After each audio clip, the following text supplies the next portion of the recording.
Fait que toi, Léo, en plus d'être humoriste, tu checkes pour une carrière d'acteur, c'est bien ça? Ouais, c'est bien ça, ouais. Ouais, comment ça se passe là? Je sais que tu es dans des processus d'audition, je ne veux pas trop en parler pour pas te jinxer rien, mais ça a l'air de bien se Ben, passer ça se pareil. passe bien. Ouais, moi non plus, je sais pas jusqu'à quel point j'ai envie d'en parler maintenant parce qu'il n'y a rien de très concret. Je peux dire que ça va bien, ça va Mhm. définitivement bien. J'ai été pris dans les deux cégeps là, de théâtre. Là. Nice, Lionel Groupe félicitations. Saint-Hyacinthe. Ouais, merci, t'es fin. Fait que ouais, fait que ça c'est cool, mais je pense pas. Ben, en fait, c'est pas mes premiers choix. Là. Fait que c'est pour ça Ouais. que j'attends euh, les autres résultats là, tu sais, pour voir ce que je vais Mhm. faire. Puis pour en parler plus aussi, parce que moi non plus, je vais pas me jinx moi-même. Ah ouais. Mais Mais c'est comment avoir ces deux chapeaux-là? Je sais que c'est des carrières quand même complémentaires, là, mais comme à ce niveau-ci, quand tu commences dans les deux domaines, comment tu gères tout ça en même temps? c'est vraiment particulier, je te dirais. C'est à la fois complémentaire, puis à la fois vraiment aux Différent. opposés, tu sais. Ouais. Dans le sens que je pense que quelqu'un qui me verrait, quelqu'un qui m'a juste connu en humour, me verrait, mettons, faire une scène dramatique de théâtre.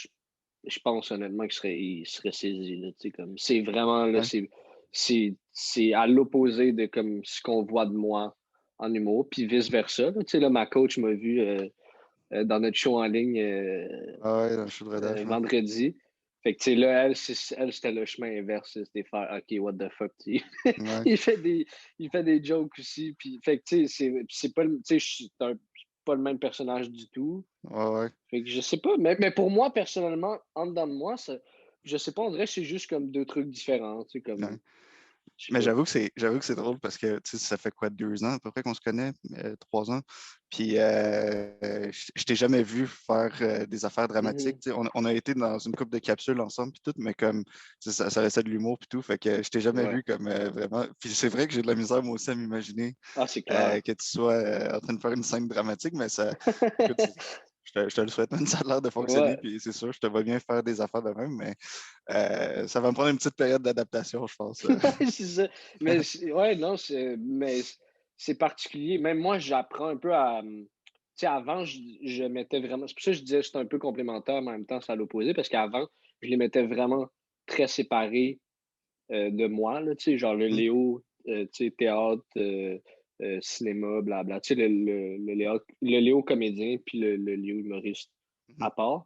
Puis là, je réalise que en réalité, tu sais, c'est une force, tu sais. Fait que j'essaie d'intégrer du jeu dans mon humour, puis j'essaie d'intégrer de l'humour dans mon jeu aussi, tu sais. Ça, c'est quelque chose que j'avais pas compris avant, mais tu sais, je suis des ateliers à Daniel Fichot, là. Je pense que ouais, tu connais ça, ouais. Puis, mhm, tu sais, il me disait ça, entre autres, puis je trouvais ça super intéressant. Il disait, tu sais, c'est bon d'amener quelque chose de dramatique à l'opposé de comment tu l'amènerais, tu sais. Tu sais, au lieu de le pleurer, si tu le ris, mhm. tu tombes de bien plus haut quand que le drame arrive, tu sais, parce que tu pars de, si on riait, ah, et tabarnak, ok, là, on rit plus pantoute, là. Tu sais, Ouais, que ouais. si t'es déjà triste, mais tu deviens juste encore plus triste, tu tombes de moins haut que si tu pars de genre, t'es vraiment joyeux, c'est la meilleure Mhm. journée de ta vie à c'est la merde. Mm. En fait, je pensais à ça, puis le fait d'être et humoriste et comédien, tu sais, c'est beaucoup d'interprétation. Fait que je me dis à quel point tu es un Christ de menteur dans la vie. Pourquoi? Ah, Pour... parce que, à cause de l'interprétation. Ah, ouais, Ah, mais on saura jamais. Je vais peut-être être dans la version de Menteur 2. On le sait pas. ouais, peut-être. Mais ouais, non, je sais pas. C'est dur à, c'est dur à saisir les deux ensemble, tu sais. Hmm. Mais je pense on le découvre au fur et à mesure aussi, tu sais, comme moi, mais je sais pas, tu sais, je pourrais jamais en choisir un non plus entre les deux, tu sais. Toi, t'es-tu tiraillé entre deux affaires, là? Pas nécessairement au niveau artistique, mais. Moi, je vais commencer par une affaire à la fois, là, puis après, on verra, là, mais c'est... Non, mais. ouais, non, c'est vraiment ça, là. Je vais commencer par essayer d'être drôle, puis après, on verra, là. Ouais, ouais, non, oui, moi aussi, mais je veux dire dans le sens où, tu sais, est-ce que parallèlement à ça, tu sens que tu pourrais développer quelque chose d'autre? Tu sais, même si t'es pas rendu là, en ce moment, là, tu Ouais. sais. Ben, c'est sûr, ça serait le fun, ça serait intéressant, mais c'est pour l'instant, c'est pas du tout dans ma tête, là. Comme je te dis, une chose à la fois, je me concentre là-dessus, puis après, on verra. C'est sûr, je pense pas que, tu sais, je pense pas que l'humour, c'est juste limité à la scène. Fait que, tu sais, ça peut prendre d'autres formes, que ce soit comme dans des rôles de la télé ou des affaires de même. Mais pour l'instant, moi, c'est pas du tout comment je pourrais dire ça, c'est pas du tout une vision. Là. Pour l'instant, c'est vraiment juste limité à comme apprendre à être drôle sur la scène et voler des trucs à tous nos invités qu'on reçoit au podcast. Ouais. C'est fou, ça. Par contre, ça, je veux qu'on en parle. Tu sais, on arrive là, j'ai perdu un peu le fil de quel épisode on est rendu en ce moment, mais on arrive plus ou moins proche de 40, 50. Tu sais, 52, ça va donc faire 1 an, parce qu'on en a sorti un à chaque semaine. Je pense à quelques exceptions près. On a peut-être pris 2 dans semaines toute de l'année, congé. genre 3 semaines de congé. Là, Ouais. fait ça va faire à peu près 1 an. Puis je pensais à ça, je me disais, c'est fou à quel point, malgré la pandémie, j'imagine toi c'est la même chose, mais moi j'ai continué à apprendre comme si j'étais à l'école, comme si j'avais fait mille et une formations, comme si j'avais même quasiment peut-être fait des shows, là, tu sais. Ouais, De recevoir du monde là, tout le temps de même, puis plusieurs façons de voir. Man, ça nous a fait grandir. Ben oui, en plus, dimanche, c'est les Oliviers, puis on a vu qu'il y a beaucoup de tant de nommés que de gagnants qui étaient passés au podcast. Fait que Ouais. c'est clairement pas une coïncidence. Non, clairement pas. Ça veut dire qu'on choisit bien nos humoristes. Ouais, c'est grâce à nous autres. Non, non, c'est pas vrai. Oui. Mais d'ailleurs, celui qu'on a reçu cette semaine, il a gagné dimanche pour le meilleur podcast. Et donc, Avec script. avec script, oui, c'est ça. Et donc, c'était Charles Beauchesne. C'était vraiment une belle rencontre, belle entrevue qu'on a eue avec lui. Le gars est très, très. J'aime son monde. Hein. Il y a comme un monde Ouais. particulier. Il y a comme Il une y a un façon univers à lui. de s'exprimer, qui est vraiment, vraiment cool, je trouve.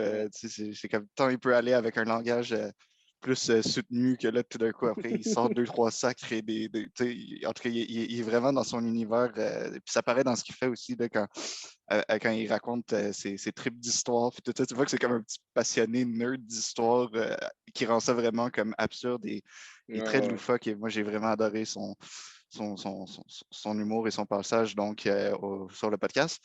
C'est intéressant parce qu'il nous parlait de son podcast, justement, Les pires moments de l'histoire, où est-ce qu'il est rentré vraiment en détail dans la conception d'un épisode.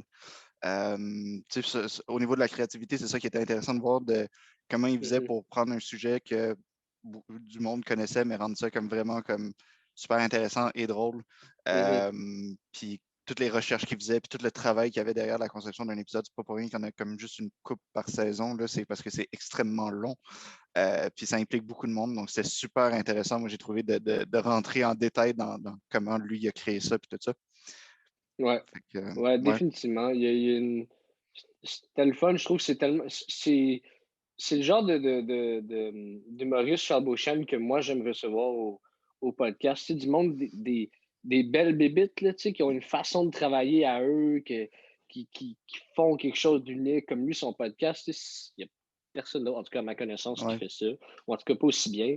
Fait que je trouve ça cool. Là, ça amène de quoi de vraiment unique de rentrer dans son processus créatif à lui. C'est toujours intéressant sur tout le monde, mais là, par rapport à son podcast, vu que c'est tellement unique à lui, je trouve ça hyper intéressant de rentrer là-dedans. Puis moi, ça m'a impressionné à quel point c'est énormément de travail. C'est incroyable. Ouais. Définitivement. Mais on n'a pas juste parlé de son podcast, on a parlé de plein d'autres affaires aussi. Donc, manquez pas cet épisode-là ce soir. C'est vraiment intéressant. Et continuez de nous suivre sur toutes nos plateformes. On est vraiment sur. J'aime que tu dises ce soir comme si on était à la radio en live, genre.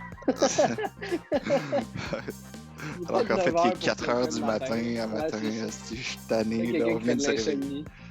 C'est ça. Alors, bon épisode tout le monde.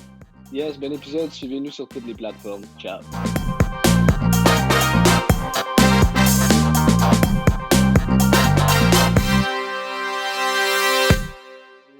Donc, salut tout le monde, bienvenue au podcast. Cette semaine, on reçoit Charles Beauchesne, très, très content de te recevoir. Allô, ça va être un plaisir partagé. Tant mieux, tant mieux. Écoute, nous, on commence tout le temps avec la même première question, tu la réponds comme tu veux. C'est, selon toi, comment tu décrirais ton style d'humour? Mon style d'humour, c'est du De l'over-analyse maladive. Je vais prendre quelque chose d'excessivement simple, je vais sticker sur une affaire, puis la plupart du temps, c'est pas artificiel, là, je vais sticker sur cette affaire-là dans la vie à un tel point que je vais faire, ben là, il faut faire un number là-dessus parce que c'est de la démence ce que je suis en train de vivre par rapport à cette affaire-là. Puis voilà, le number n'est généralement de ça, là, comment dire, voilà, prendre quelque chose de super simple et en faire une réalité complètement cauchemardesque. Ça, c'est mon shtick. C'est pas mal mon dada. Fait que tu détestes vraiment avec passion la sauce sriracha? C'est pas dans la sauce sriracha. J'ai une relation amour-haine avec la sauce sriracha parce qu'elle est géniale, soit dit en passant, et tout à fait caméléon. Il y a le meilleur ami de tant de célibataires en plus. C'est prodigieux d'avoir ça dans son frigidaire. Mais il y a comme un bout, à un moment donné, en 2014, quand on s'est mis, genre, pas mal la même année, on s'est mis à vénérer le bacon, puis les gens se faisaient tatouer genre des têtes de mort avec 2 bacon croisés, là, puis en lettres attachées, le bacon, c'est la vie. Là, je dis, les amis, qu'est-ce que vous faites? Vous ne croyez pas que vous allez regretter ça l'année prochaine? Puis là, c'est ça, Sriracha a comme été pogné un petit peu dans cette espèce de tourbillon-là. Là. Puis Sriracha est devenu un costume d'Halloween. À ce moment-là, non, là, il faut tirer la plug. Là. On ne peut pas se déguiser en sauce. J'ai l'amour de la vie. C'est raison. C'est toujours la même marque que personne n'est capable de la prononcer. Oui, celle avec le coq. Connaît, mais... Quoi, t'as dit? Celle avec le coq. Oui, celle avec le coq, oui, exactement. Qui, soit dit en passant, n'est clairement pas la meilleure sriracha sur le marché. Il y en a des pas piqués des verres pour celui qui a le nez pour ces affaires-là chez Métro. Ouais, ben j'ai l'impression que c'est plus rendu une sauce commerciale plus qu'autre chose. C'est un peu comme la Tabasco. C'est rendu trop commercial, ça a perdu de son originalité et son cachet, j'imagine. Évidemment, oui, mais en même temps, j'ai l'impression qu'on est juste revenu à une appréciation normale et silencieuse de la sauce sriracha, tout seul à la maison quand on amène en tout. Oui, d'accord, je vais me réveiller à 2 heures du matin en ayant l'impression de chier de la braise, puis ça va être ça. Puis cette sauce est suffisamment délicieuse pour que je refasse ça soir après soir après soir. Et là, on fait ça silencieusement maintenant. C'est 2014 en fait qui a comme... on avait quelque chose à se prouver là, avec la viande là, puis les thématiques de barbecue. Nice. Puis, Charles, pour revenir à ton humour, la forme que prend ton humour sur scène, est-ce que c'est plus du stand-up, des liners, des anecdotes? Comment tu décrirais ton style technique, mettons? Du bon vieux stand-up. Je pense que en tout cas, moi, j'écris en numéro. J'écris généralement une thématique sur un numéro. Je gosse là-dessus pendant 8 à 10 minutes, mais c'est pas vrai, la plupart du temps, ça dure 15 parce que j'ai une horrible gestion de mon temps sur scène. Et puis voilà, j'ai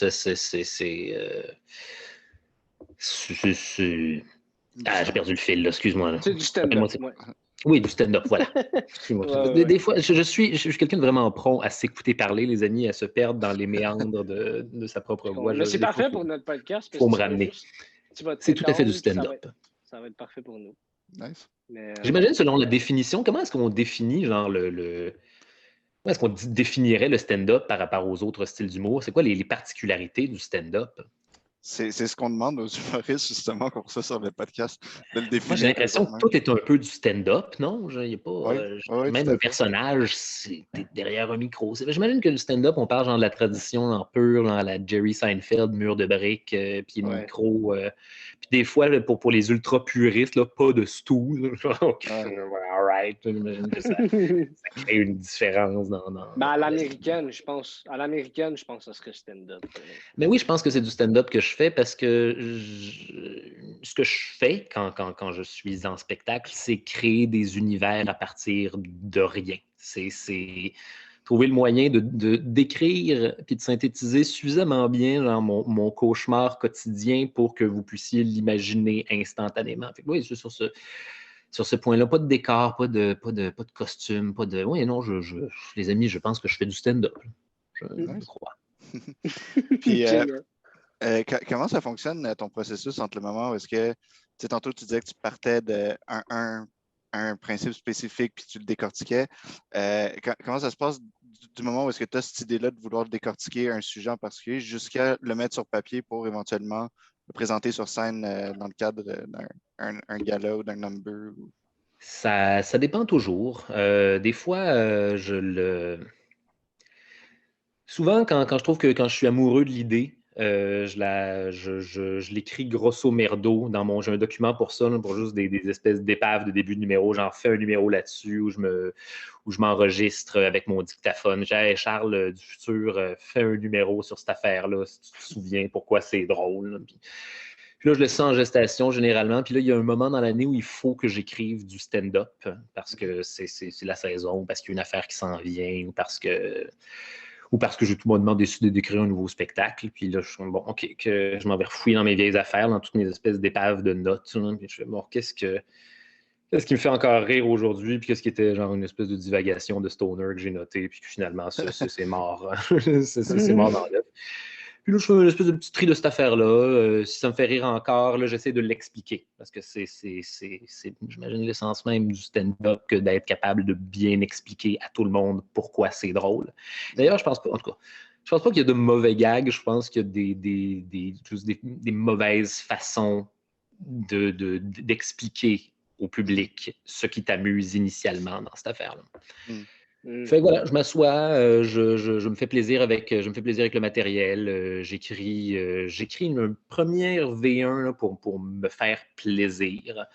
Puis je vais la tester dans une place où ça n'a aucune importance.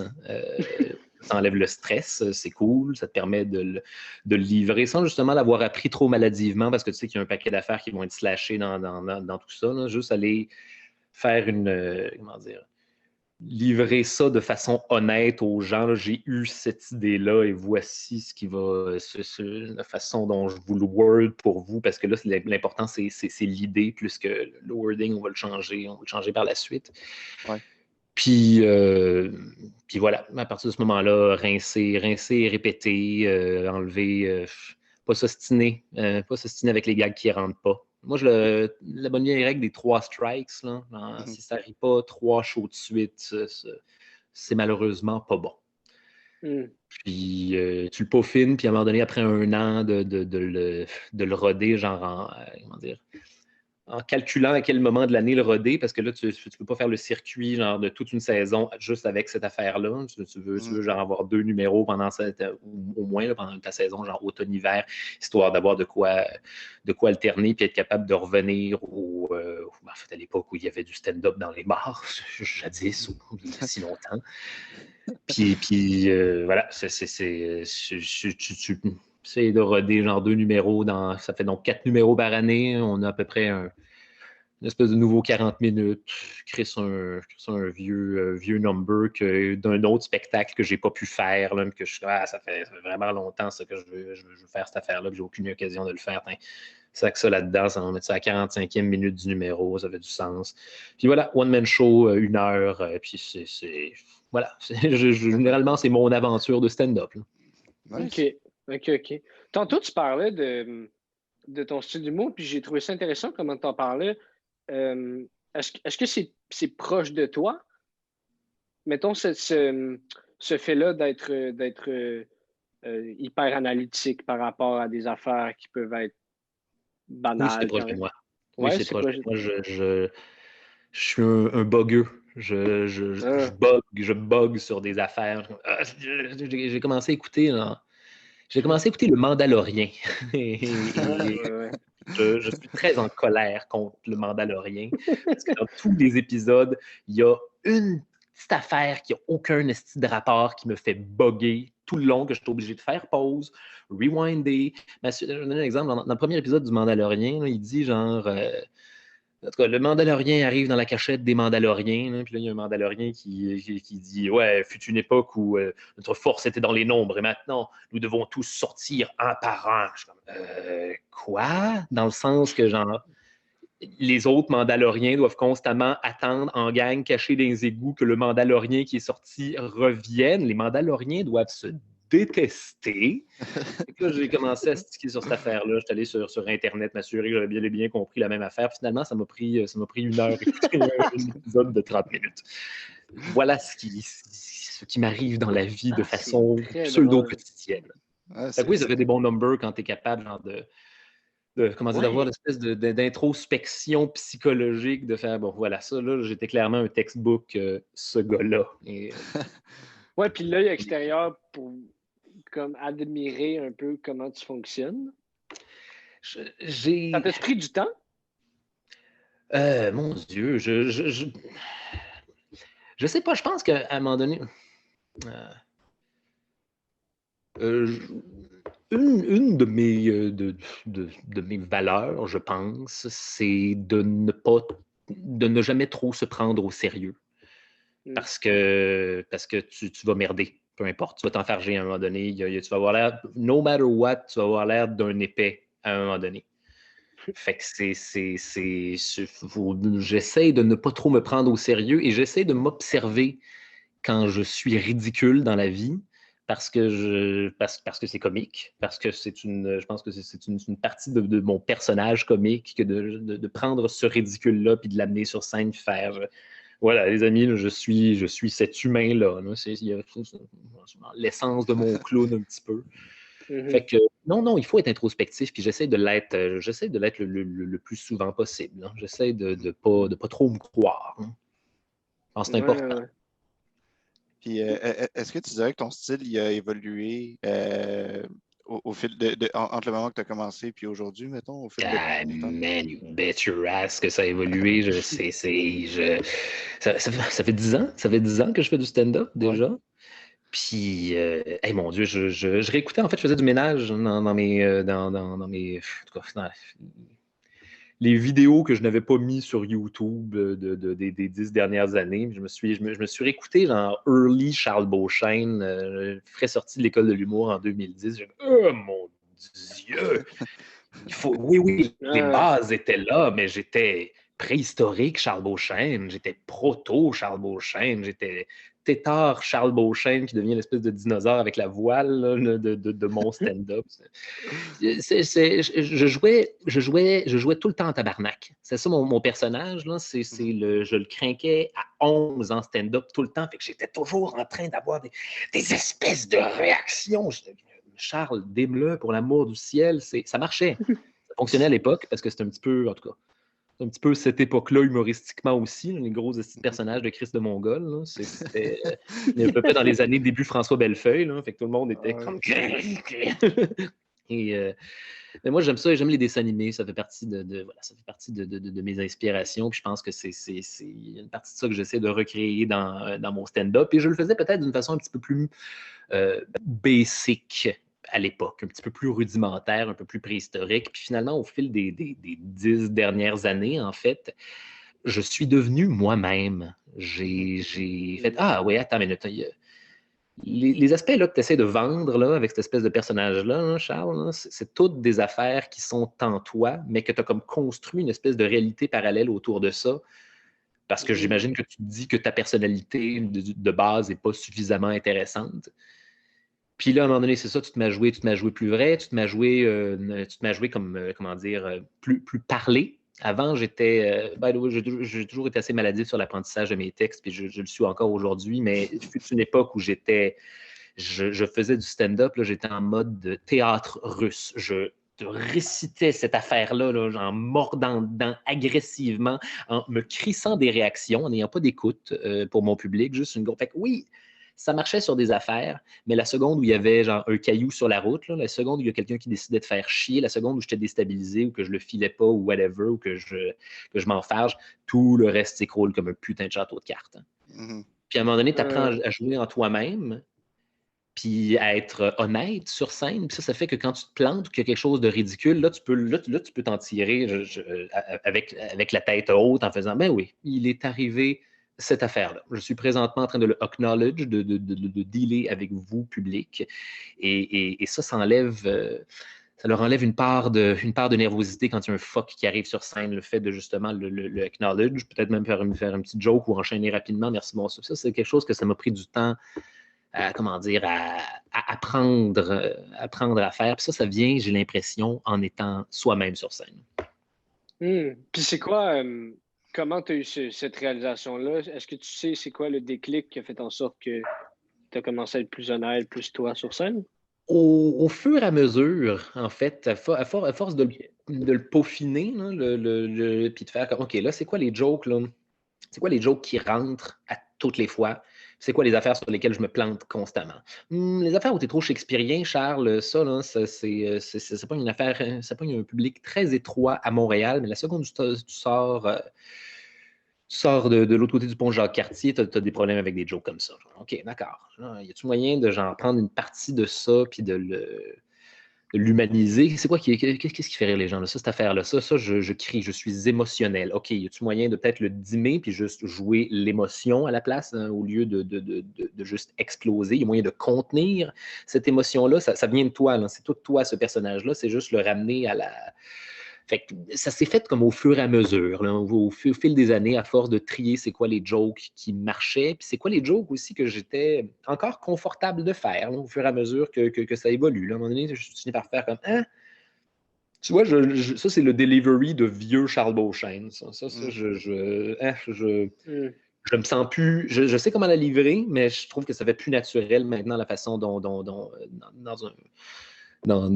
mon nouveau wording, ou du moins de la façon dont j'ai accessibilisé le wording. Mais attends, j'ai encore la possibilité, je veux dire, de faire des phrases complètement cauchemardesques, d'utiliser le vocabulaire que ça me tente. C'est juste ça, comme j'en reviens à ce que je disais, trouver le moyen d'expliquer de la bonne manière pourquoi c'est drôle. À partir de ce moment-là, les artifices, c'est du style, c'est de la signature, puis il faut croire que c'est une signature qui en tout cas, qui commence à bien me scier. Scier, puis ça me scie, en tout cas, whatever. Ouais. Nice. Puis, justement, tant qu'à parler de ton jeu puis tout ça, ton personnage de scène, est-ce que tu dirais que tu l'aurais trouvé? Tantôt, tu disais que tu étais comme une coche plus frustrée que le vrai Charles Beauchesne, mais maintenant, ça ressemblerait à quoi ton personnage? Mon personnage, avant j'étais un méchant dans James Bond. C'était ça Ouais. j'étais Dr. Evil. Là. Je startais des fois des numéros en faisant des espèces de rire de Méphistophélès. Je suis comme, mais pourquoi tu sentais le besoin d'envoyer ce message-là en partant, Charles? Mais ça, c'était. J'ai toujours aimé les dessins animés, puis ça, c'était mon côté cartoon qui l'emportait là-dessus à ce moment-là. Des grosses émotions, des grosses montées avec beaucoup de fureur à la fin, puis des yeux, des fois, que je suis comme tabarnak, Charles, les gens vont être mal à l'aise, qu'est-ce que tu fous? Puis à un moment donné, comment dire, c'est le nouveau personnage, c'est Charles Beauchesne, le narrateur, qui vous invite dans son imagination là où il a le droit d'être un freak pour faire un point ou pour illustrer son image. Mais tout de suite après, on revient en mode narration, je redeviens un gars normal, puis ça permet de dimmer les effets, ça permet de jouer des choses de façon contenue. Ça, c'est un de mes récents plaisirs de stand-up. Mon Dieu, une émotion dans le number se veut intense, à la place de la crier, j'essaie de la contenir. Et généralement, les résultats sont, je trouve, pas mal plus intéressants. Fait que on est toujours en train de découvrir, on est toujours en train de se peaufiner, on est toujours, je pense que le personnage de scène devrait vieillir en même temps que l'humoriste. Oui, tout à fait. Est-ce que tu y vois une certaine corrélation entre toi, l'évolution que tu as eue, est-ce qu'elle ressemble à l'évolution que tu as avec ton stand-up? Ou est-ce que c'est juste des évolutions parallèles? Mon évolution personnelle, tu veux dire? Oui, mais c'est-à-dire, parce que ce que tu viens de dire, que ça vieillit avec nous, est-ce que toi, tu sens qu'il y a une corrélation ou est-ce que ça n'a pas vraiment rapport, que ça a juste évolué les deux séparément? Oui, il y a une corrélation. Je suis beaucoup plus heureux. Moi, j'étais très, très, très stressé une bonne partie de ma vingtaine. Puis, je je me laissais beaucoup vampiriser par le milieu, puis par la pression du milieu, puis par voilà, la pression de tout ça, puis comment dire, c'est quelque chose qui vient te miner des fois de l'intérieur. Tu es toujours en compétition, tu es toujours... t'es en compétition contre les autres, fait que ça devient difficile d'être en compétition contre toi-même. T'es stressé, puis là, t'es toujours en train de te demander pourquoi les autres ont ce gig-là, puis pourquoi moi, j'ai pas ce gig-là. Puis ça crée un climat où t'es constamment en train de te comparer, puis d'être contre les autres artistes, ce qui est une absurdité. Là. On devrait toujours être avec les autres artistes. Puis voilà, comment dire, à un moment donné, je pense, à un moment donné, je pense que j'ai sauté un fusible. J'étais malheureux, j'étais tanné, j'ai commencé à fumer de la marijuana récréative, à faire plus d'introspection, à réfléchir aux causes de mon malheur, à réfléchir à qu'est-ce qui me ronge, là? Pourquoi là, je suis en train d'avoir une sale émotion de merde, là? Pourquoi je suis jaloux de mon ami? Pourquoi qu'est-ce que, deep down inside, là, qu'est-ce qui provoque ça, Charles? Là? Tu devrais juste te concentrer à écrire du meilleur stand-up, puis là, tu es occupé à gérer des affaires qui ont absolument, non seulement aucune importance, mais qui te sont manifestement nocives. Puis à un moment donné, c'est ça, à force d'introspection, tu finis par te hardwire, puis par faire, attends, c'est quoi l'affaire qui est importante là-dedans? Là? Qu'est-ce que je veux faire? Là? Je veux faire de l'art, je veux faire du stand-up, je veux faire mon art, je veux faire mon stand-up. Et si on se concentrait sur cette affaire-là et le réussir tout seul dans mon coin sans attendre des galas juste pour rire, sans attendre sans attendre que la machine me mette sous son spotlight, là, faire de l'art pour le plaisir. Puis depuis que je fais ça, les choses n'ont jamais été aussi bien, et professionnellement et personnellement. Les pires moments de l'histoire sont nés de ce. Je pense 1 an après que j'ai eu genre cette espèce de. Ben, c'est pas un breakdown, c'est un break-up, en fait, que j'ai eu. Ouais. Puis voilà, j'ai fait cette affaire-là pour moi-même parce qu'il fallait faire du web. Puis hop, aujourd'hui, c'est jusqu'à maintenant, mon projet le plus populaire en carrière. Hop, Ben oui. fallait juste avoir envie de le faire. Ouais. Nice. Wow. Puis qui vient regrouper d'ailleurs genre 10 ans genre d'expérience de stand-up qui sont maintenant mis en valeur d'une façon que je n'avais pas entrevue parce que j'étais trop le nez dans ce que c'était censé être une carrière d'humoriste. Ouais. Une carrière d'humoriste, c'est ce que tu veux bien en faire. Ben oui. Ouais, je comprends. Moi, je me demandais, qu'est-ce que tu fais? Ben, tu as l'air d'un gars qui déborde de créativité, mais admettons que t'as une panne ou un blanc ou quelque chose. Qu'est-ce que tu fais pour essayer de libérer cette créativité-là? Est-ce que tu te mets à faire de l'écriture automatique? Est-ce que tu as comme une routine? Comment ça fonctionne de ton côté? Je vais prendre une marche. Okay. Je fume un joint. Je réfléchis à ma joke pendant que je prends une marche, en me la racontant à moi-même, en étant comme, attends, là, Charles, qu'est-ce qui te fait rire là-dedans? Là? J'ai mon dictaphone avec moi, je prends des notes, je reviens puis je l'écris. Puis je one shot, là, j'essaie de, genre, puis c'est un processus vraiment douloureux, là, où je change constamment. Là, je peux bugger sur le même paragraphe pendant des heures et des heures, mais à un moment donné, il est sorti, puis c'est la première version de cette affaire-là. Hein. C'était quoi la question? C'est comment tu faisais pour libérer ta créativité, mais oui, Voilà, comme ça. Ça marche. Ça fait du sens, ben oui, tout à fait. Ça le fait, puis après ça, je suis toujours surpris de moi-même, en fait. Puis c'est entre autres le fait de prendre l'air et de ne pas être prisonnier dans le bureau. Ouais. Ça aide grandement ma parole. Nice. Ouais. Moi, je me demande, tu parlais tantôt de ton podcast, Les pires moments de l'histoire. Yep. Puis, tu as commencé à expliquer un peu le début de bon, c'est né suite à cette espèce de break-up-là que tu as eu. Si tu poursuivais, comment ça l'a mûri, cette idée-là, jusqu'à ce que ça devienne, évidemment, l'histoire. Ce qui s'est passé, c'est que c'était l'époque où tout le monde faisait. En tout cas, c'était l'âge d'or de faire des vidéos sur Internet. C'était la nouvelle affaire. L'âge d'or de la web série. Et en fait, non, c'est pas vrai. De plus en plus, l'âge d'or du podcast. Puis, fait que je me suis dit, bon, OK, j'avais une mauvaise année en plus. C'était, en tout cas, c'était la représentation de mon deuxième one-man show au ZooFest, puis les salles, c'était pas super bien rempli, puis j'étais un petit peu déçu et mécontent. Ma gérante venait de me laisser. Bon, OK, qu'est-ce que. Il faut. Ça fait longtemps que j'ai fait en route vers mon premier gala aussi. Là. Ça veut dire que le fanbase de base là, qui me suit depuis le début là, commence à s'effriter au fur et à mesure. Je suis comme, hey, là, il va falloir commencer à recruter du nouveau monde dans le fan club de Charles Beauchesne parce que ça fait longtemps depuis le dernier coup d'éclat. OK, qu'est-ce que je fais maintenant? Faut que je fasse du web. Il faut que je fasse du web absolument. Là, c'est l'affaire qui me donnerait de la visibilité puis qui permettrait genre de la vraie visibilité puis qui permettrait aux gens genre qui m'aiment de m'aimer et aux gens qui m'aiment pas de ne pas m'écouter. C'est génial le filtre naturel de l'Internet, le cherry picking de fanbase relatif à ça. Fait que là, je me dis, bon, OK, qu'est-ce que je fais sur Internet maintenant? Est-ce que je fais des vidéos, genre des milkshakes, puis des mimes, puis la marmotte qui se retourne, puis non, je suis pas ce gars-là, je peux pas faire ça. Qu'est-ce que j'aime? Qu'est-ce qui me ferait plaisir à faire? Commençons de là, le plaisir.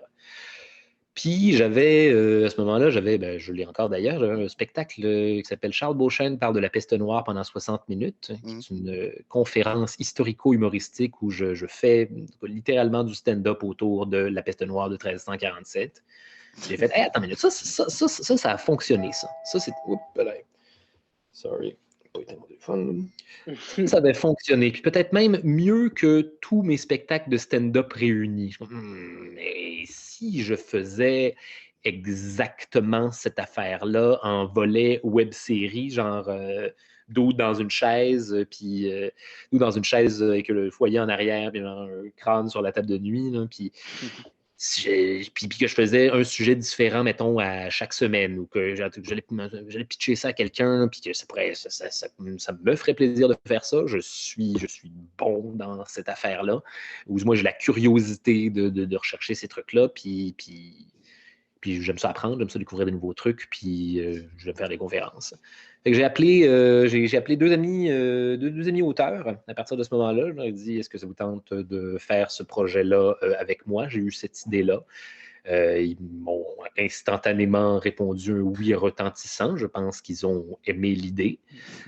Suite à quoi, là, on est où? Là, on est circa, mon Dieu, 2018 peut-être?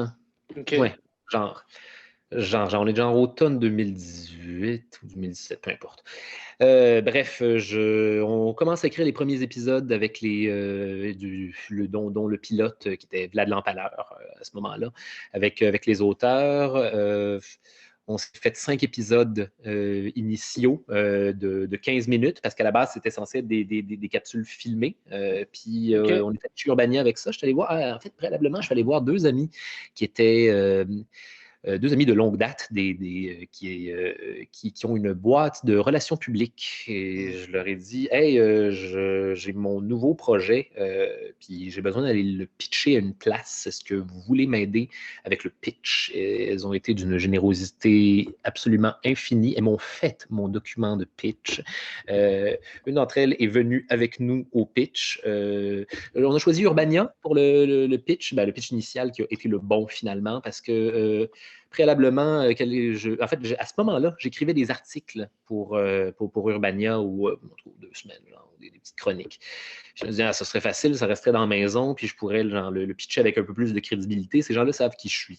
Fait que voilà, on débarque chez Urbania l'automne même, là, avec nos 5 épisodes. 5 épisodes de pilote. Ils sont conquis. Le seul bémol, c'est qu'eux autres, ils nous disent, puis d'ailleurs, on était vraiment contents, ça a été un très, très bon pitch. J'étais, oh man, je le feel. Là. Les gens sont en train de rire alors que je lis l'épisode dans le pitch, alors que vous êtes censé me faire des grosses phases de scepticisme. C'est génial, ça. C'est des bonnes nouvelles.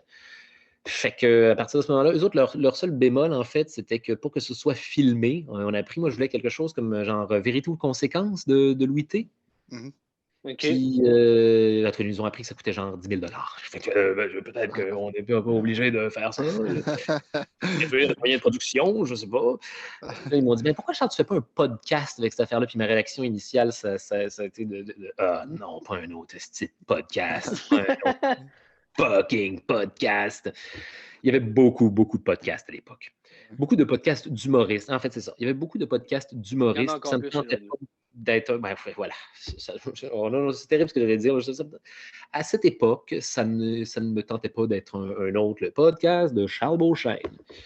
Puis finalement, on a fait ça. Puis c'était une des meilleures idées qu'on m'a forcé à faire de ma vie. Fait que voilà, il faut faire confiance aux gens.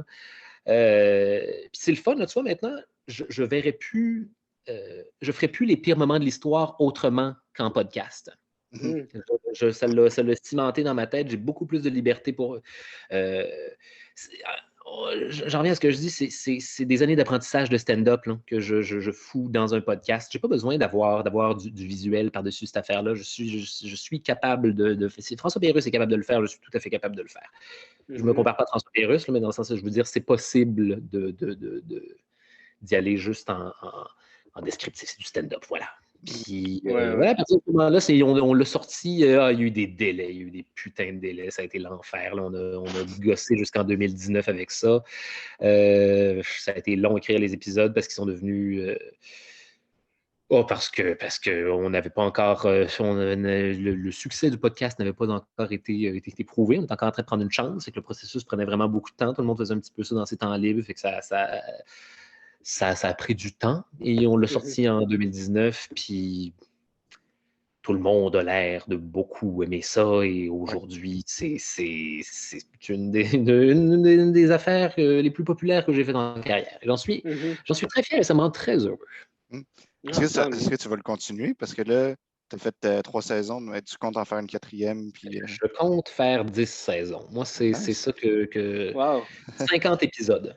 Puis Ok. après ça, si ça me tente d'en faire plus, je vais voir, mais 10 épisodes, à date, je veux dire, c'est une par année. Là. On en a encore pour un bon... voyons. 10-3, excusez-moi. 7 ans. 7 ans. Ah, c'est ça, une affaire à savoir sur moi. Je suis stupide en mathématiques. Je n'ai aucune notion de calcul mental. Il faut que je calcule sur mes doigts et je suis un total âne en mathématiques. Vous en avez encore pour 7 ans de pire moment de l'histoire. Mais hey, man, 10-3, Charles, come on. Ça, c'est humiliant. Ça s'en va directement sur Internet, hein, tu sais, genre 10-3. Là. Hein, guys, 10-3. Puis, je me demandais, c'est quoi comment ça se passe? Tu peux-tu nous mener à travers le cheminement pour créer un épisode? Sure, absolument. Parce que je m'apprête à recommencer cette affaire-là Cool. justement pour la saison 4. Alors, préalablement, on va sélectionner nos sujets de la saison. On va se faire un brainstorm avec moi, puis Audrey Rousseau et François de Grandpré, mes co-auteurs là-dessus, qui sont mon Dieu, des amours ainsi que des membres de l'équipe essentielle à l'accouchement de cette affaire-là, parce que je verrais fou si je faisais ça tout seul. Ouais. Je me verrais complètement cinglé. On choisit nos sujets, ce qui nous allume mutuellement. On essaie de bien balancer ça. Là, tu vois, la dernière, Audrey avait proposé un sujet québécois. Je dis, ah ouais, effectivement, ce serait cool d'en faire minimalement un, mais je veux dire, je suis certain qu'on a une histoire intéressante. On a certes nos pires moments au Québec, j'en suis certain. Ouais. On se divise les sujets. Là, c'est 5. Donc, deux personnes se ramassent avec 2, quelqu'un se ramasse avec 1. Suite à quoi, moi, bon, là, mettons, j'ai 2 épisodes. Je m'assois, je prends mon premier. Et là, j'écoute des documentaires. À l'infini, une quinzaine, ne serait-ce que pour me faire sans arrêt raconter la même histoire, identifier les points clés. Je prends des notes de ce qui revient. Comment ça a été expliqué dans ce documentaire-là? Parce que c'est ça, souvent, ils ne donnent pas tout le temps le même degré d'information, ni la même information. Ces deux-là se contredisent. Là, je fais ce qu'on appelle de la triangularisation ou de la triangulation des données, donc aller cross-référencer, aller trouver des sources qui valident une des deux sources.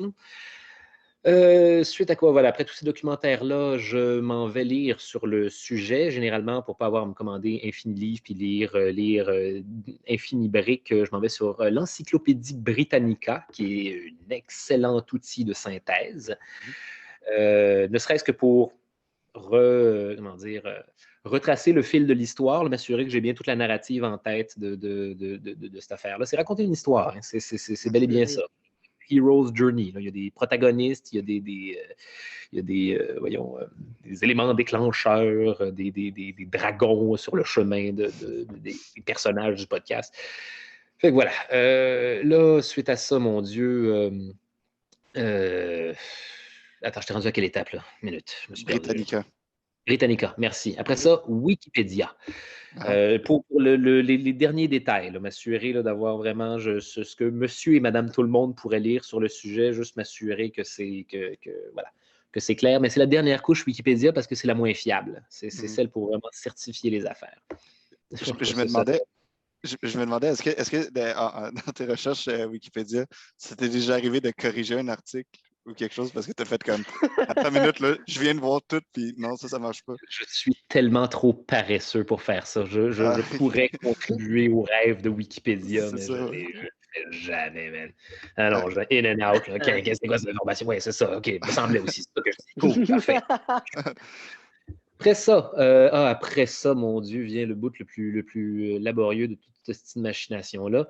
Après ça, il faut que je chie un épisode. Puis j'utilise ce terme-là, pas pour être vulgaire, mais parce que c'est vraiment, vraiment comme s'asseoir et passer un moment particulièrement difficile aux toilettes à évacuer un épisode des pires moments de l'histoire. Parce que je vous le rappelle, moi, je peux gosser 1 heure sur un paragraphe.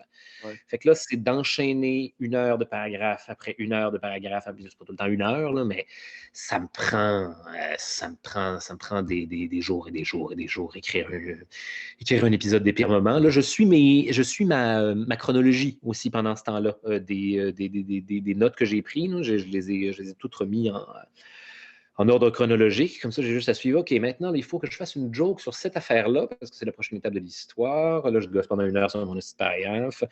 Puis voilà, à un moment donné, après 2 semaines, j'imagine, j'ai un épisode d'écrit. Là, tout le monde fait ça chacun de son bord. François et Audrey, qui, eux, de leur côté, ont fait ça avec leurs épisodes, m'envoient leur version initiale d'épisode que je repasse de A à Z, puis je les mets à ma sauce. Je le phrase comme je le phraserais dans le podcast où je recosse les gags, que je suis comme « Ah, ça, tu vois, j'aime l'idée, mais je ferai cette affaire-là. » Je fais de la script édition de jeu. Charles Beauchamisse, le texte. C'est vraiment arrogant ce que je viens de dire là, mais en tout cas, c'est bel et bien ce que je fais. Et, mon Dieu, à partir de ce moment-là, on les envoie pour la révision chez Urbania. Là, Barbara Judith Caron, notre réalisatrice, lit tout ça. Elle nous renvoie les scripts avec ses notes en s'assurant qu'on est bien woke partout et que je ne glisse pas sur de pleurs de banane. C'est facile, ça peut être facile. Il y a plusieurs pleurs de banane. J'en reviens à ça, il ne faut pas se prendre trop au sérieux. Ouais. Donc voilà, nous avons fait ces changements-là. Les fois où on est trop tout, en fait. Des fois, on s'ostine. Des fois, non, ça, je suis désolé, mais ce gag-là va rester dans le podcast parce que je pars en grève. Je suis désolé, mais il y a des jeux de pouvoir. J'ai des auteurs là-dedans. Nous sommes 3 personnes à trouver que cette joke mérite d'être dans la saison 4. Nous allons la garder. Puis là, il y a un ping-pong qui s'effectue. On finit par avoir une version finale des épisodes à travers tout ça, suite à quoi l'enregistrement. Généralement, on canne tous les épisodes en 1 semaine, généralement l'été. C'est à raison de 2 épisodes par jour, parfois 3 d'ailleurs. Ça prend environ 1h30, 2 heures par épisode. Suite à quoi on entre dans la phase de montage, là où Lucie Fournaison, notre monteuse chez Urbania, va s'occuper de patenter, d'essayer de patenter, de comprendre nos notes de mise en scène et de patenter la vision qu'on a essayé d'y donner. Et elle est très, très bonne pour le faire, d'ailleurs. On apprend tout, c'est ça. On apprend toute l'équipe, on apprend à faire des pires moments de l'histoire ensemble au fur et à mesure que ça avance. Le processus est vraiment de moins en moins compliqué de part et d'autre et c'est très, très cool. Suite à quoi, il nous envoie... D'ailleurs, on a un nouveau monteur aussi sur cette saison-ci qui a fait l'épisode sur Genghis Khan. J'étais très, très content de son travail. C'est le fun. Ça faisait les monteurs ont des signatures de montage différentes et des façons différentes de comprendre la même affaire et je trouve ça très, très intéressant comme apport à toute cette patente-là. Et bref, à partir de ce moment-là, le montage de je sais pas, 2 mois genre, puis finalement, on se ramasse avec une saison à fin novembre, là, quand je l'ai promis en septembre. Je suis comme, oui, ça s'en vient, on est presque fini le montage, là, puis oui, ça s'en vient là, cette année, promis, une saison par année. Puis on en sort en fin novembre, directement sur le cul à chaque année. Voilà ce qui se passe. Nice. C'est quoi la partie que toi... Ben, tu as parlé un peu de la partie qui était la plus laborieuse, mais c'est quoi la partie qui, toi, créativement, te demande, qui est le plus gros challenge, qui est le plus grand défi l'écriture. à relever? Ah ouais? L'écriture. Okay. Juste J'aime écrire, mais je déteste écrire en même temps. Ça me prend mon Dieu, des trésors d'énergie me minder à m'asseoir et écrire un number. La seconde où je suis parti, tu vois, ça m'est arrivé cette fin de semaine, j'avais reporté l'écriture d'une V1 pour un truc depuis genre une semaine, puis on était la veille. J'étais comme, bon, voilà, Charles, il faut écrire cette affaire-là. J'ai écrit 6 heures non-stop sans m'en rendre compte. C'est pas un bon rythme de travail. Là. Ça, c'est moi qui devrais changer ces affaires-là. Là. Mais voilà, souvent, ça arrive à la dernière minute comme ça. Puis c'est long, puis c'est laborieux. Puis là, j'écris, puis là, je gosse. Là, encore une fois, mon petit paragraphe pendant 1 heure, puis ça me demande des efforts mentaux très épuisants. Mais à la fin de la journée, tu vois, puis à la fin de la journée, je crée ça à côté, je le relis le lendemain, puis je suis comme, ah, ouais, ok, tu vois, ça, c'est effectivement. Mais je pense qu'il faut que, je pense que pour que je sois drôle, je pense qu'il faut que non, c'est terrible ce que j'allais dire, mais je pense qu'il faut que je me maintienne dans un état qui est proche de la démence. Faut en prendre puis en laisser, là, mais dans le sens que je pense que je me syntonise des journées genre de savant fou, là, de mini-démence. OK, je suis enfermé chez nous, j'ai des cigarettes, j'écris un number, puis ça devient une aventure, puis je pense que ça transparaît à la fin, mais c'est drôle, dans les pires moments de l'histoire, je réalise, en les réécoutant, parce que des fois je les réécoute ne serait-ce que pour le contrôle de qualité, puis me souvenir des affaires que j'ai dit aussi, parce que la seconde où j'ai appris ça, j'ai récité ça dans le micro, je crée ça au vidange, dans ma tête, du moins, puis ah non, là j'ai perdu le fil de ce que j'allais dire, merde, fudge. Bon, fuck it. On y reviendra au pire, mais que ça te revienne. Mais moi, depuis tantôt, je me demande pourquoi avoir choisi l'histoire? Pourquoi La Peste Noire? Pourquoi ce podcast-là? C'est-tu parce que c'est proche de toi, l'histoire? C'est parce que c'est une passion secondaire? C'est une... oui, c'est une passion. C'est une passion parce que moi, j'avais un très, très bon professeur d'histoire quand j'étais en secondaire 4 qui a été très, très nice avec moi à une période où j'avais vraiment, vraiment besoin qu'on me rappelle que j'étais un humain intéressant et amusant et capable de comment dire, et qui ne devrait pas avoir peur de s'affirmer. Et j'avais pas vraiment d'amis au secondaire. J'étais un petit peu boulié. Là, puis j'ai eu un certain bon prof qui m'a fait réaliser que j'aimais bien faire rire les gens et que ça me tentait de faire du stand-up dans la vie, que c'était là où je tirais ma force en tant qu'individu. Puis Puis c'est drôle, je soutire beaucoup de mes mécanismes de stand-up, de l'observation de bons professeurs comme ça, qui aimaient leur matière, qui la vendaient bien, qui la racontaient bien, qui avaient du plaisir. Puis à un moment donné, je suis tombé aléatoirement sur un documentaire sur la peste noire. J'ai trouvé ça fascinant. J'ai fait, je veux écrire un... Non, en fait, non, c'est pas vrai. Je l'ai raconté en version 15 minutes à des humoristes sous dans une ruelle. Ils m'ont dit qu'il fallait que je fasse un spectacle. J'ai fait un spectacle. Je me dis oui, je vais tout à fait faire ça. Et je réalise que comment dire... une bonne partie de mon plaisir sur scène, je vois ce que j'ai appris de mes bons professeurs, qui étaient des bons orateurs, là, qui avaient une façon fascinante de livrer la matière, de la rendre vivante.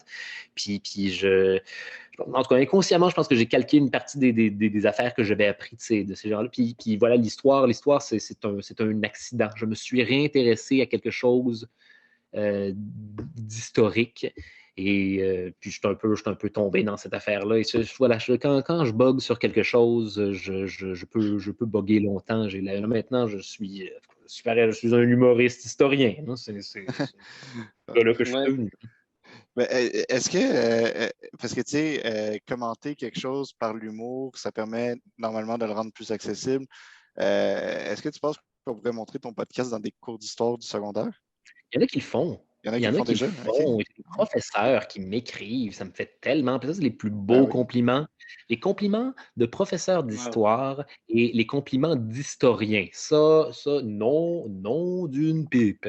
Les historiens, c'est ça qui me font le plus peur. Parce que moi, je n'ai pas d'études ou de quoi que ce soit. Je construis mes podcasts à l'huile de coude de gros nerd qui va vérifier les affaires sur Internet. Je fais un fanfic. Là.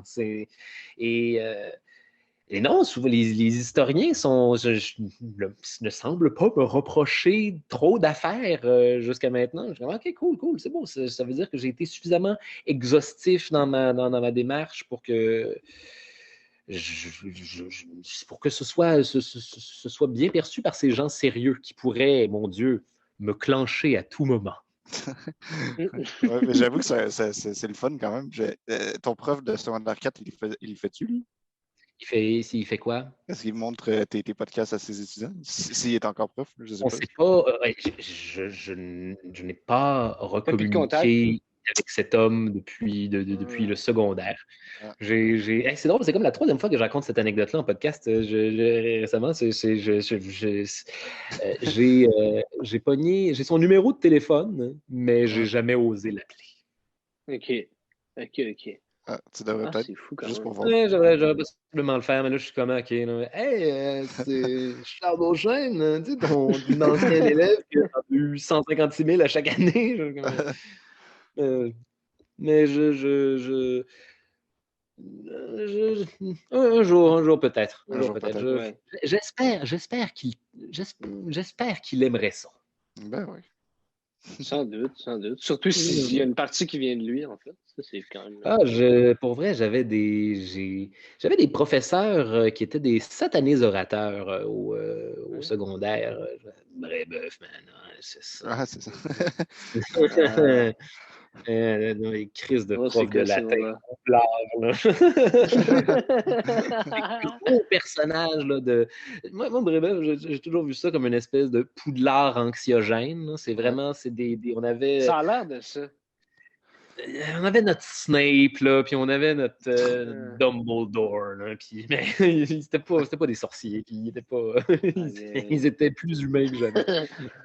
Moi, j'ai été là au cégep et j'ai eu la même opinion de ça, mais au cégep.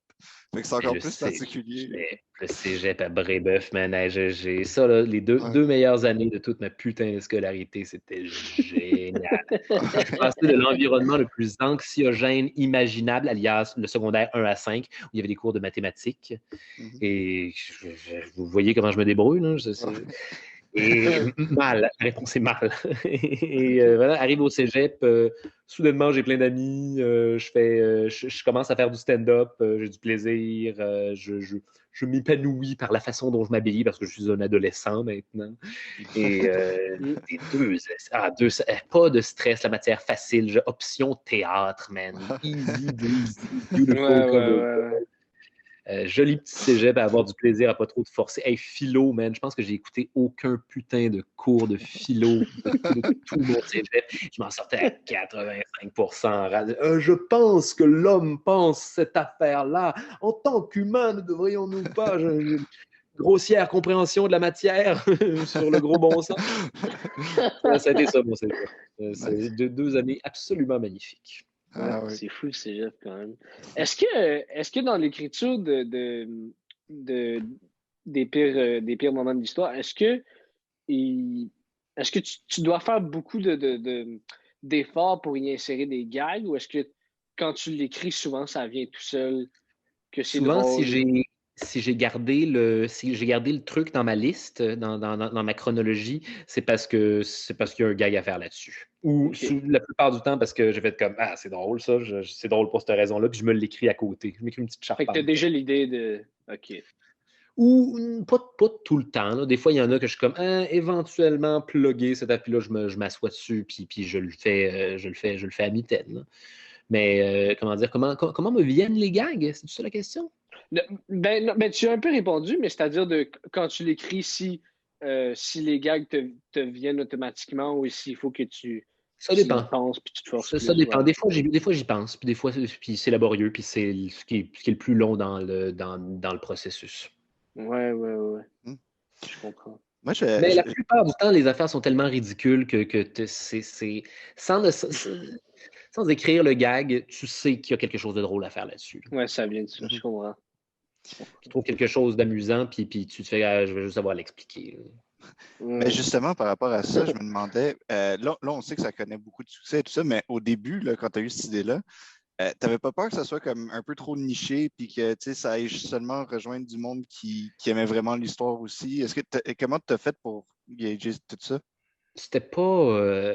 C'était même pas une inquiétude. C'était pas censé être populaire. J'ai comme sorti ça en étant comme regardez là, je vais avoir une présence là, sur le web. Ça va regrouper les gens qui vont m'aimer. Puis là, après ça, je vais pouvoir continuer à faire des spectacles. Moi, c'était ça le mindset dans ma tête.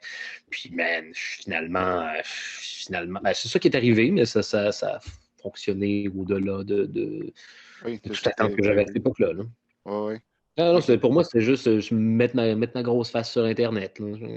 Puis en fait, en le faisant, je ne l'ai pas fait finalement, parce que c'est juste ma voix. Mais quand même, ouais. Quand même, ça t'a fait une présence. Moi, je me demandais, j'ai vu dans une entrevue que j'ai lue tantôt, je pense que c'était dans Zone Campus. J'ai peur de me tromper, je m'excuse au site Internet et à l'auteur, mais je pense que c'était Zone Campus. Tu parlais de tout ce qui est échéance et pression de devoir créer quand il y a un échéancier fixe et tout. Mm-hmm. À quel point, est-ce que tu peux développer ça jusqu'à quel point ça joue, toi, sur ta créativité? D'avoir des échéanciers, d'avoir des deadlines, c'est la vie. Je n'accomplirais jamais quoi que ce soit si je n'avais pas d'échéancier. Il faut que je me cheat moi-même en me créant des échéanciers, je demande constamment des deadlines aux gens. Constamment. C'est quoi mon deadline pour cette affaire-là? C'est ne serait-ce qu'à ma gérante, genre, pour cette affaire-là, quand est-ce qu'il faut que je finisse ce... Puis la plupart du temps, je les respecte pas, puis je bosse de 2 jours, mais je me sens coupable. Et c'est ça qui fait qu'éventuellement, je le fais. Mais c'est mon hack. Il faut que je me sente coupable à un moment donné de hey, le deadline commence à rapprocher, tu trouves pas, Charles? Sinon, je ferais rien. J'accomplirais jamais rien. Parce que Mais est-ce que pendant ce temps-là, tu crées tout simplement autre chose ou est-ce que c'est juste que tu crées pas? T'es comme... comment dire? Un heureux mélange de toutes ces affaires. Il y a aussi des journées où je ne peux pas créer. Comment dire? Moi, la création, ça me draine. Ça me draine beaucoup. Ça me demande énormément d'énergie. Et c'est pas quelque chose que je peux faire. C'est pas quelque chose que je peux faire à tous les jours. C'est quelque chose que j'essaye de faire à tous les jours, avec toute la force de mon cœur à chaque matin. Mais il y a des journées dans la semaine où il va rien se passer créativement. Puis là, j'apprends à ne pas culpabiliser avec ça parce que j'ai un deadline. Parce que je commence, c'est correct, attends, tu vas repose-toi, on va resyntoniser le mode créatif. Puis à la limite, éventuellement, le stress du deadline va faire que tu vas être obligé de le faire. Puis là, généralement, il se passe ce qui se passe à toutes les fois. Je passe 6 heures à écrire un numéro, puis je garde ma montre. Il est 19 heures. Hein? Pourquoi je suis fatigué comme ça? Parce que tu as attendu à la dernière minute, comme d'habitude. Ouais, mais tantôt, tu disais que tu avais de l'inspiration dans le fait de fumer du pot. Donc, mais quand tu en fumes dans tes loisirs, c'est peut-être juste une autre façon de créer sans le savoir. Il y a des idées. Il y a des idées qui viennent de ça. Et oui, ben, je ne veux pas que ça sonne comme une excuse de poteux. Ça peut vraiment. Oui, je suis désolé. Moi, m'effoirer puis écouter des dessins animés Stone, ça me donne des idées de gag. Ça me reflète des vérités, émotives relatives aux humains. Puis je fais ah ouais, attends un instant, cette affaire-là éventuellement, ou ne serait-ce qu'absorber des mots. Écouter des films et faire hey, j'utilise pas souvent ce mot-là. Ça, c'est chouette effet de mise en scène. Ça, c'est toutes des affaires qui viennent me ressourcer. Ou lire un livre, lire un putain de livre, faire comme c'est des bien belles. J'aime ça consommer de l'art quand je suis stone. Et comment dire, ça me. C'est comme si c'est comme crisser c'est comme crisser un gros paquet d'art là, dans un entonnoir. Là, puis il y a la petite saucisse de ce qui me plaît de toutes ces affaires-là. Puis ça, je l'édulcore dans le stand-up ou dans le travail. Puis je pense que c'est nécessaire. Tu as besoin d'absorber de l'art pour créer de l'art, à mon avis, mais pas nécessairement de l'art qui a rapport avec ce que tu fais. J'écoute rarement du stand-up quand je m'apprête à écrire du stand-up, mettons. J'en écoute une semaine avant. Une semaine avant, juste pour faire comme. Attends, là, c'est quoi les mécanismes déjà? Là? Comment est-ce que les gens disent ça sur scène? Là? C'est quoi la nouvelle façon de se tenir à jour aussi, d'ailleurs? C'est quoi la nouvelle façon de faire du stand-up? Là? OK, c'est beau. Les gens font ça comme ça, c'est beau. Je comprends dans le game. OK, parfait. Hop, crisse ça de côté, laisse passer une semaine, fais rien relativement à ça. Puis après ça, la fois où je me mets à écrire du stand-up, je suis déjà dans le comment dire, le mood scénique pour livrer ça. Je suis dans la bonne livraison, puis je suis dans la bonne énergie, et je ne me suis pas, en tout cas, sans trop, sans trop s'inspirer du stand-up de quelqu'un d'autre, parce que c'est bien important de ne pas faire ça. Et c'est un des dangers avec consommer ton art pendant que tu crées ton art.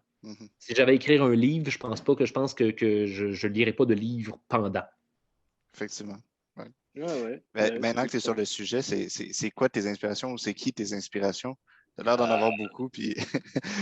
il y en a un shitload, man. Quel dessin animé que tu écoutes que j'écoute la même affaire, moi, avec?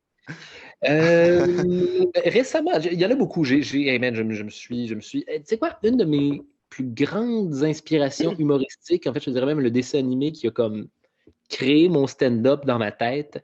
C'est un dessin animé de la fin des années 90, début 2000, qui s'appelle Duckman.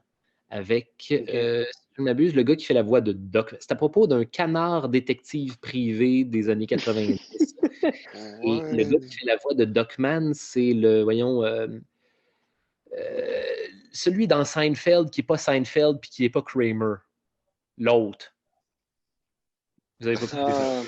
Peut-être un petit peu trop jeune. J'ai ni Seinfeld ni Kramer qui fait Jason Alexander. Voilà, excusez. OK. C'est les deux seuls que je connaissais. Et Duckman, c'est l'essentiel de l'humour ou de la façon dont c'est écrit.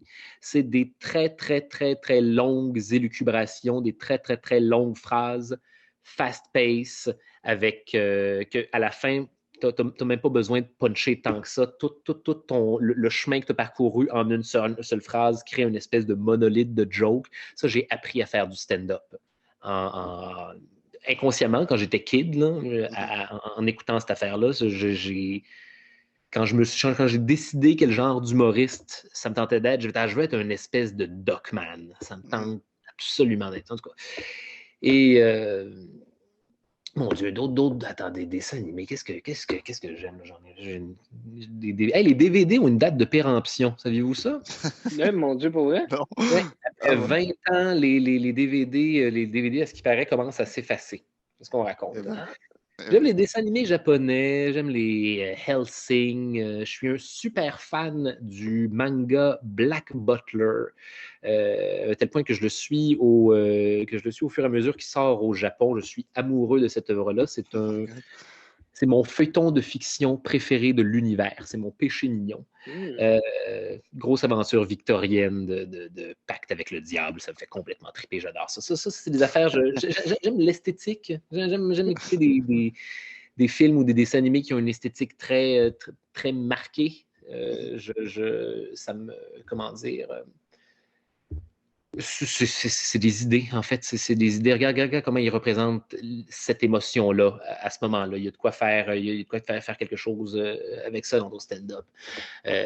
Quel autre dessin animé j'écoute? Mon Dieu, je me suis tapé genre l'intégrale de toutes les chinois qu'il y avait écouté sur Netflix. C'est des vieux trucs aussi. Qu'est-ce que j'ai réécouté récemment? Je pense que j'ai essayé de réécouter genre les dessins animés des Ewoks. Ouais, ils ont fait ça dans les années 80, les années 80, dans les dessins animés des Ewoks. Je réécoute beaucoup de vieilles affaires.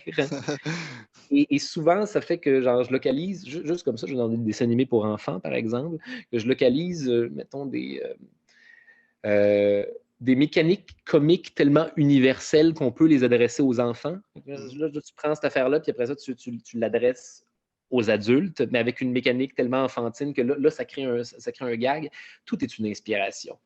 Tout est une inspiration. Il y a tu choisis juste, en fait, qu'est-ce que tu fais un Franken. On est tous, et c'est ça qui est fabuleux, c'est les artistes, on est tous le Frankenstein de d'autres artistes avant de devenir nous-mêmes une partie du Frankenstein d'un autre artiste qui va s'en venir. On est constamment en train de se Frankensteiner, les artistes. Et c'est génial. Oui.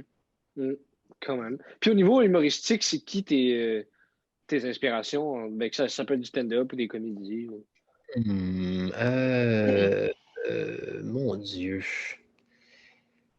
J'ai écouté les grands du stand-up américain, là, Carlin, Louis C.K. à l'époque.